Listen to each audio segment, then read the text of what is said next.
যাক, আল্লাহওয়ালাকে জিজ্ঞাসা করা হয়েছে, আল্লাহ যদি বলে এ আমার বান্দা দুটোর কোনটা নিবি, জান্নাত নিবি না নামাজ নিবি? জান্নাত নিবি। আল্লাহ যদি বলে এ আমার বান্দা বলতো নামাজ নিবি না জান্নাত, জান্নাত বলে কথা। তো চোখ বন্ধ করে একবারে উত্তর দিয়েছে, কেন? আমি নামাজ নেবো।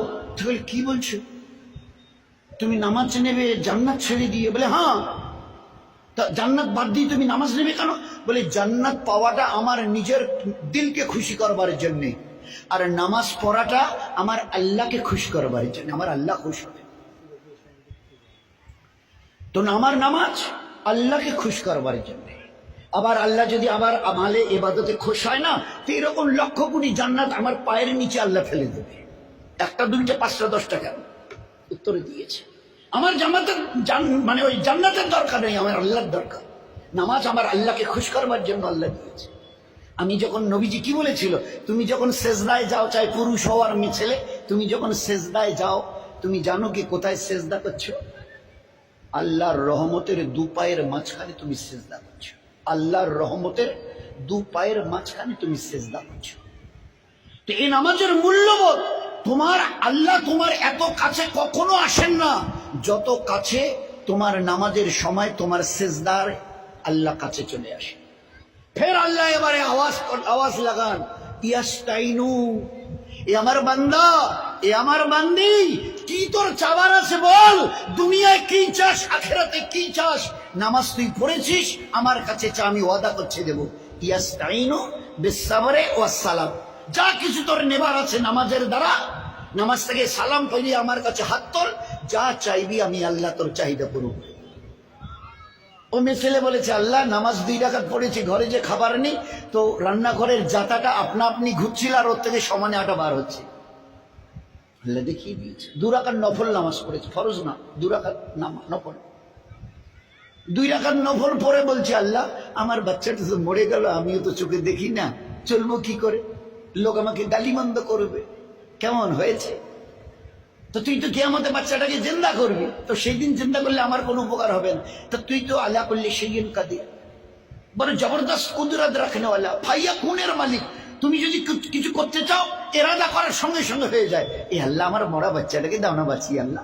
তো ওই সাহাবিয়া রাদিয়াল্লাহু আনহা, খোদার কসম, দোয়া শেষ হবার আগে তার মরা বাচ্চা উঠে বসে গেছে। এ ছিল নামাজ। ওলামায়ে কেরাম, আমাদের ওলামা হযরতদের আল্লাহ জাযা খায়ের দিক, একদম এত সহজভাবে বুঝিয়েছেন হাদিসে পাকের দলিল দিয়ে। একজন পুরুষ অথবা মেয়ে ছেলে পেশাব অথবা পায়খানা করেছে, কোন রকম কুলুক নিয়েছে, পানি তালাশ করছে, পানি খুঁজছে, পাক হতে হবে ভালো করে। তো পানি খুঁজতে গিয়ে পানি তালাশ করছে করছে করছে, দেখে যে আর নামাজের 2-3 মিনিট টাইম বাঁচিয়েছে, নয়তো কাজা হয়ে যাবে। শরীয়ত কি বলছে বলেন না? শরীয়ত কি বলছে? ও পুরুষ, ও মেয়ে ছেলে, ঈমানওয়ালা ওয়ালি, মাটি থেকে একটা মাটির ঢেলা জমিন থেকে তুলে নাও, তায়াম্মুম করে নিয়ে ওই অবস্থায় নামাজে দাঁড়াও, আমি আল্লাহ কবুল করে নেব, কিন্তু খবরদার কাজা করিও না, কাজার শব্দ মুখে আনিও না। আজ তো ছেড়ে দিয়ে বসে আছি। কাজা বলা হয় ওয়াক্তের নামাজকে ওয়াক্তে না পড়ে একটু দেরিতে পড়া, একটু দেরিতে পড়া। আজকের বোধ হয় 3টা ওই 32 কি 35 36 ওই দিকে জোহর শেষ হয়, আসর শুরু হয়। তো 35 পর্যন্ত পড়লে জোহরের নামাজটা ও হিসেবে পড়া যেত। এবারে 3:36 আর পড়া যাবে না, 1 মিনিট পার হয়ে গেছে, কাজা পড়তে হবে। দয়ার নবী বলছেন, আমার উম্মত আর পুরুষ আর মা বোন, ভালো করে কান খুলে শুনে নাও, আমি দয়ার নবী, রাহমাতুল লিল আলামিন, রাহমাতুল লিল আলামিন, দয়ার, আমি দয়ার নবী। কতটা দেরি করলে? বলে 1 মিনিট। পড়েছে? বলে হ্যাঁ, কাজা আদায় করে দিয়েছি। পড়িনি? না, ওরকম নয়, পড়িনি, না না, কাজা আদায় করে দিয়েছি। তা বলে 1 মিনিট দেরি করার রেজাল্টটা বলবো? দয়ার নবী বলেন, বলে 1 মিনিট দেরি করে যে নামাজটা পড়ে দিলি না কাজা হিসাবে, মরণের পরে 2,88,00,000 বৎসর তোমাকে জাহান্নামের আগুনে জ্বলতে হবে। আচ্ছা, এই নবীর হাদিসটা শোনার পরে কারো হিম্মতে কুলোবে জীবনে নামাজ কাজা করা? বলুন, কুলাবে? স্বামী স্ত্রী মিলেছে, সবাই জানি স্বামী স্ত্রী মিললে গোসল ফরজ হয়। উঠে দুইজনে পানি তালাশ করছে, চলো চলো গোসল করি গোসল করি গোসল করি, নামাজ পড়তে হবে। এই গোসল করি করতে করতে পানি খুঁজতে খুঁজতে আর 3 মিনিট 4 মিনিট বাকি আছে। পানি যে পেলাম না। শরীয়তের হুকুম কি? শরীর তোমার নাপাক বলে এত নাপাক যে গোসল ফরজে আইন বলে। এই অবস্থায় যখন আর পানি পাচ্ছ না, আর মাত্র 2-3 মিনিট, নয়তো ওয়াক্ত গড়িয়ে যাবে, কাজা হয়ে যাবে, তুমি একটা মাটির ঢেলা তোলে তাইম্মাম করে ওই অবস্থায় কাঁপতে কাঁপতে দাঁড়িয়ে যাও, আমি আল্লাহ কবুল করে নেব, কিন্তু কাজার ইজাজত নেই। একটা মা তার বাচ্চা প্রসব করছে, বাচ্চাটার কিছু অংশ বের হয়ে এসছে, এখনো রক্ত আসেনি। শরীয়তের হুকুম, তোমরা যারা তার পাশে আছো তারা ওই ছেলেটাকে বলো যে বাচ্চা প্রসব করছে আর বাচ্চার কিছু অংশ বের হয়ে এসছে, ওই অবস্থায় চোখের ইশারায় সে যেন, ও তো দাঁড়াতে আর পারবে না, বাচ্চা কিছুটা বেরিয়ে এসছে, ও রুকু ও সেজদা করতেও পারবে না, ওকে বলো ওই অবস্থায় চোখের ইশারায় যেন নামাজ আদায় করে, কাজা যেন না করে। আমি আল্লাহ কবুল করি নেব। ওই শোয়া অবস্থায় এখনো খুন আসেনি, এই অবস্থায় তার জন্য নামাজ পড়া ফরজ। এসব ভাবা যায়। দুনিয়ার থেকে চলে যাচ্ছেন দয়ার নবী সাল্লাল্লাহু আলাইহি ওয়াসাল্লাম। আজরাইল রূহ মুবারকের উপরে হাত দিয়েছে।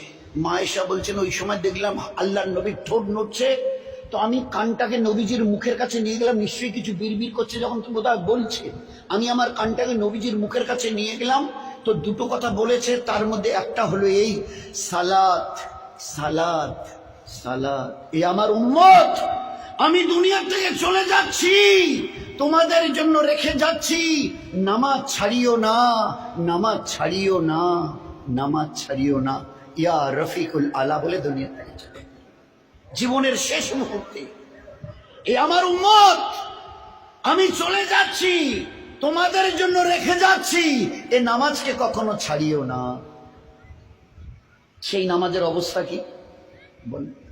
এই জন্য সবাই আমরা নিয়ত করি, আমাদের পুরো বাড়ির, পুরো টাড়ির, পুরো সমাজ আর জামাতের 10 বছরের উপরে পুরুষ এবং মা বোন যারা আছে 10-এর উপরে, আমরা যেন এক ওয়াক্তের নামাজ দোস্ত কাজা না করি। চেষ্টা করতে পারবো ইনশাল্লাহ? ভাই চেষ্টা করা যাবে? হ্যাঁ চেষ্টা করি, হাত তুলে দেখাই, সবাই চেষ্টা করবো ইনশাল্লাহ। ভাই চেষ্টা যদি করি, পাক্কা যদি অন্তরে নিয়ত থাকে, আমি কসম দিয়ে বলতে পারি এক ওয়াক্তের নামাজ জীবনে আল্লাহ কাজা করাবে না। আমাদের সঙ্গে আল্লাহর ব্যবহার আমাদের নিয়তের উপরে।